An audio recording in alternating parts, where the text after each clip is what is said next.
Šodien vēlamies atskatīties uz to, kā virzās lieta ar būvniecības objektu Meža prospektā 32. Vēsturiski tur bija neliela koka 2-stāvu ēka, bet tagad tās vietā grib uzbūvēt 3-stāvu viesnīcu.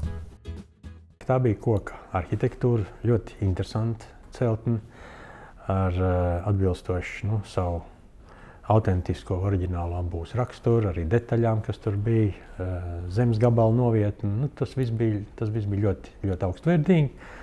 Šis zemes gabals, šī teritorija tiek aizsargāta kā pilsētbūvniecības piemineklis, tātad par to gādā valsts, tā ir valsts kultūras pieminekļa aizsardzības inspekcijas funkcija. Un vienlaikus arī, tā kā šī ēka bija arhitektoniski nozīmīga, tad pilsēta arī ar iepriekš attīstības plānu bija noteikusi viņu kā aizsargājumu, saglabājumu, restaurējumu ar iespēju veikt arī rekonstrukcijas kāds darbs, kas pats par sevi ir, protams, pieņemami. Projekts ir 3-kārt mainījies, dokumentācija nepārtraukti, acīm redzot to uzlabojot investoru interesēs. Jo sākotnēji īpaši liela iebilduma nevarētu būt bijuši, par cik bija paredzēts ēku restaurēt. Brīvajā zemes gabalā blakām uzbūvēt tādu salīdzinoši nelielu 2-stāvu restorānu, sabiedrisku funkciju, kas arī būtu pilnīgi normāli bijis. Bet nepārtraukti tā situācija tiek mainīta, un šīs izmaiņas nekādā gadījumā nenāk par labu tai sākotnējai idejai. Respektīvi, kāds ir rezultāts tagad? Rezultāts ir tāds, ka ēkas nav, ēka ir nojaukta. Projekts paredz būvēt lielu monumentālu apjomu, kurā šī koka ēka tiek izmantot tikai par ieganstu. Ēkas novietne pilnībā mainījusies, ēka tiek būvēta vēsturiskā no mūra, apšūta tiks vēlāk ar koku dēlīšiem. Tas arī nav nopietni, labāk tādas ēkas neveidot, tas ir ļoti nevēlams process, tā ir tāda vēstures imitācija. Un būtībā manā izpratnē, kaut arī viņi tiek saukti par viesnīcu, vai viesu namu, vai apartamentu mājas, kā viņas parasti ir. Būtībā tās ir dzīvokļu mājas, tā ir mazstāvu daudz dzīvokļu māja. Kas, protams, diemžēl, bet vēl liks kārtējo uzsvaru uz Jūrmalu kā uz Rīgas pilsētas guļamrajonu, kas neattīstīs nec kurortu funkcijas, nec arī jūrmalniekiem nāks par labu. Es saprotu kaimiņus, kuriem jau šāds objekts tagad jau galīgi nevar būt par iepriecinājumu. Jūrmalnieki jau tīri labi zina, kad ir vēsturiskā apbūve, kas ir nozīmīga arī no arhitektoniskā, kultūra vēsturiskā viedokļa, netiek apsaimniekot, ir tā saucamā graustu problēma. Īpašnieks bieži vien ir grūti noskaidrot, kurš tur ir pircis, kurš kam pārdevs ir. Tad pēc kāda laika jau šis grausts arī pazūd no zemes virs, vai nodeg, vai vienkārši viņu nojauc. Tā vietā sāk būvēt kaut ko jaunu.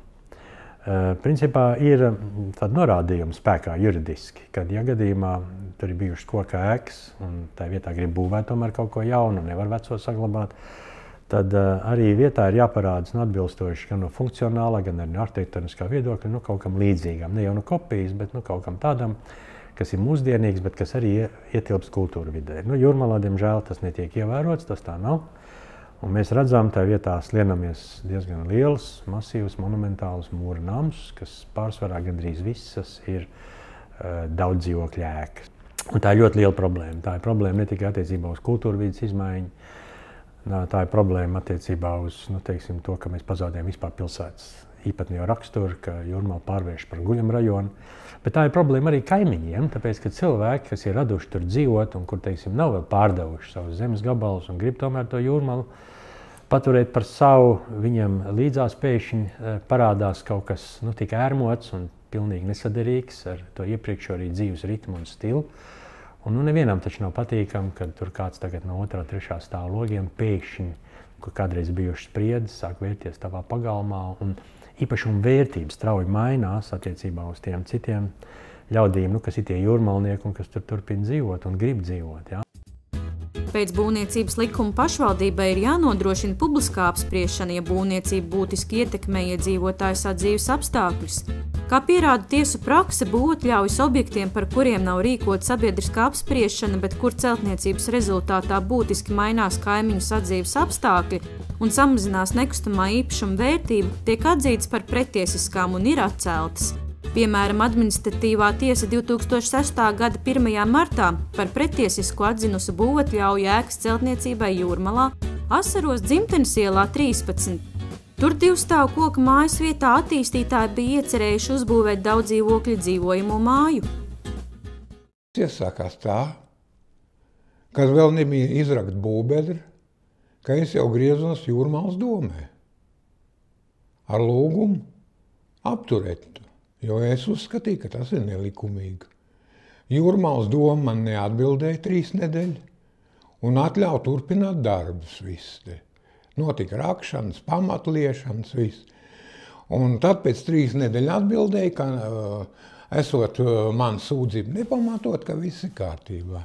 Tad es vērsos valsts būvinspekcijā, un pēc valsts būvinspekcijas iniciatīvas Jūrmalas dome tikai apmēram tas bija 2 mēneši pēc tam, kad es uzrakstīju pirmo iesniegumu viņiem, apturēja to būvniecību formāli. Faktiski viņa būvniecība tika apturēta tikai novembrī. Ja Jūrmalas doma aizbildinājās, ka vajagot konservāciju veikt un tādu, bet nekāda konservācija netika veikta, bet tika veikta turpināt būvniecību. Un tā ir. Vienīgais, kas bija, kas tādā laikā varēja palīdzēt, bija valsts būvinspekcija. Jo tagad valsts būvinspekcija nav un neviens jau nav kas kontrolē. Jo Jūrmalas būvinspekcija jau nekāda teikšana nav. Jo viņi saņem algu no Jūrmalas domas, un ko doma saka, to viņi dara. Un kāda šobrīd ir situācija? Pagājuši te 7 gadi, kas tagad notiek, ir apturētā būvniecība? Šobrīd ir kā atkal jauna būvatļauju kārto. Tāda tā situācija ir. It kā atkal jauna būvatļauju kārto, un tad redzēsim. Cīnīsimies tālāk. Tiesāšanās gaitā lieta tika novest līdz absurdam. Mājas īpašnieks Jānis Gražulis ir piedalījies 50 tiesas sēdēs. Ir arī ekspertīzes slēdzieni, un pat ekspertīze bija pasūtījis saimnieks šitās būvas, un tur arī atzīts, kad ir viņam, ka te stipri pārkāpts abūs blīvums un samazināt apkārtējo īpašumu vērtību. Jūs minējāt, ka jums pie mājas bija paredzēts 30 stāvītas automašīnas. Jā, taisni pie logiem. Tas bija tas iemesls, kāpēc jūs... Jā. Nu kā te es dzīvošu, ja man viss izplūds gāzes, viss nāks iekšā pa logu. Dienvidu pusē man pieliek auto stāvvietā 30 automašīnām. Un ar neatbilstošā būs noteikumiem. Neabūs, ne ugunsdrošības, nekā, ne vidas aizsardzība, nevienam noteikumam neatbilstoši. Jānis ir apstrīdējis 2 būvatļaujas, bet tikreiz tika izstrādāts jauns plānojums, kas atkal ir jāapstrīd un jāpierāda nelikumība saistībā ar būvblīvumu un visām citām normām, kas neatbilst nolikumam. Īpašnieks ir sūdzējies gan Knabā, lieta tika nodota ģenerāla prokuratūrai, un tad viss apstājās. Pirmo reizi man atteica, un pēc laika es atkal griezos, un tad ir tik ierosināta pārbaudas lieta, kas vilkās apmēram 2 gadi. Pēc tam tā lieta tika nosūtīta uz ģenerālu prokuratūru, lai izveltu jautājumu par saukšanu pie atbildības, bet tā es vairāk nekādu arī vēstuli neko neesmu saņēmis, neko es nezinu, kā tā lieta beidzās. Tā viņš ar noklusu viss. Vai jūs no Knāba arī saņemat kādu vēstuli? No Knāba es saņēmu, jā. Paņi saņēmu visu to vēstuli, visu vairāks es saņēmu. Kā pagarina to pārbaudu un visu, apmēram 2 gadu viņi vilkās. Un tad viņiem tie termiņi beidzās, viņi nosūtīja uz ģenerālu prokuratūru, un no turienes es jau vairāk nekādu atbildi nesaņēmu. Vai Knābs arī konstatēja kādas nelikumības? Nu, jā, kaut ko viņš bija konstatējis tur, kā Knābs bija konstatējis, tāpēc jau viņš arī nosūtīja uz ģenerālu prokuratūru. Ja nebūtu konstatējis, tad jau viņš nebūtu nosūtījis. Jūs esat vienīgais, kas, vērsās. Kāpēc apkārtējie kaimiņi?